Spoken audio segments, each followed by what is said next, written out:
Bonjour, bienvenue sur jaicompris.com. Dans cet exercice, on vous donne les coordonnées de deux points A et B et l'objectif, ça va être de calculer les coordonnées du point C qui est le symétrique de A par rapport à B.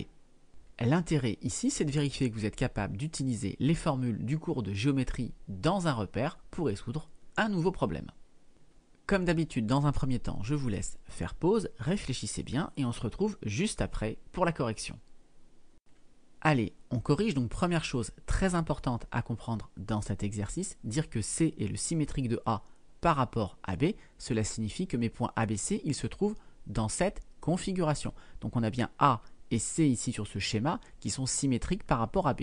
Et donc on comprend que ça revient à dire que le point B est le milieu du segment AC.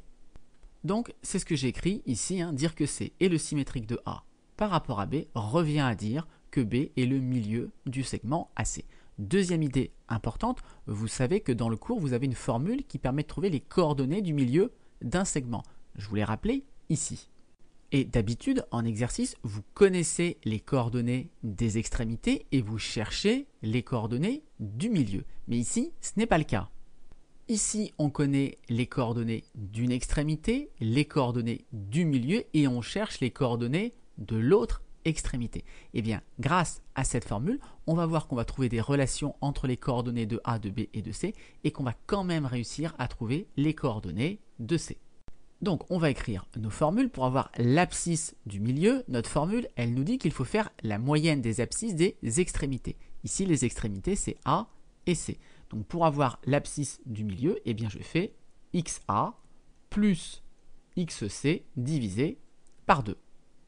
Pour avoir l'ordonnée du milieu, eh bien, je vais faire la moyenne cette fois-ci des ordonnées des extrémités. Donc les extrémités, c'est toujours A et C. Donc je fais YA plus YC sur 2. On va remplacer dans la première égalité ce qu'on connaît. Ce qu'on connaît, eh bien, XB, l'abscisse de B, on connaît, c'est 3. Donc je remplace XB par 3. L'abscisse de A, XA, je connais aussi, c'est moins 2. Et l'abscisse de C, eh bien c'est ce que je cherche, donc je recopie XC. Et là, vous voyez maintenant qu'on a une petite équation à résoudre pour trouver XC. Alors quand je regarde ici la partie de droite, j'ai mon numérateur moins 2 plus XC qui divisé par 2 donne 3. Eh bien qu'est-ce qui divisé par 2 donne 3? C'est tout simplement 6. 6 divisé par 2, ça donne 3. Donc je peux écrire que moins 2 plus XC est égal à 6. Une autre manière de passer de cette ligne à celle-ci, c'est de se dire qu'on veut se débarrasser du divisé par 2. Et donc, comment faire? Eh bien, on va faire l'opération contraire des deux côtés. Donc, pour passer de cette ligne à celle-ci, on explique qu'on multiplie par 2 des deux côtés. Et donc, regardez, à gauche, je multiplie par 2, 2 fois 3, 6. Et à droite, je multiplie par 2. Et le divisé par 2 et le fois 2 ici se simplifient. Et il ne reste plus que moins 2 plus XC. On a fait le plus dur. Pour trouver XC, ça se fait de tête. Moins 2 plus quelque chose égale 6. Eh bien, c'est 8. Moins 2 plus 8, ça fait bien 6.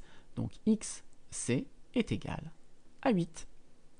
Pour trouver YC, eh bien, on va faire exactement la même chose. On commence par remplacer par ce qu'on connaît. Donc, YA, c'est moins 1. YB, c'est 1,5. Et YC, je recopie, je cherche. Pour trouver YC, on procède comme tout à l'heure. On peut se dire qu'on a quelque chose qui divisé par 2 donne 1,5, donc ce quelque chose c'est 3. 3 divisé par 2, ça fait bien 1,5. Ou encore, on multiplie par 2, comme tout à l'heure, des deux côtés.